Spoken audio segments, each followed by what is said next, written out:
櫃裏邊有啲層板嘅位置啦，我哋就可以咧收納翻一啲cap 帽啊，或者係漁夫帽等等嘅。好啦，仲有一個推車仔。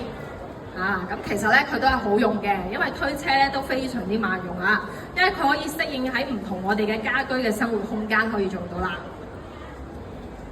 嗱，咁喺衣物收納嚟講咧，其實咧我哋仲會好多時候會用到啲摺疊式嘅不織布嘅衣物收納袋啦，可以幫助我哋啲衣物咧做一個櫃桶裏邊嘅一啲細緻嘅分類。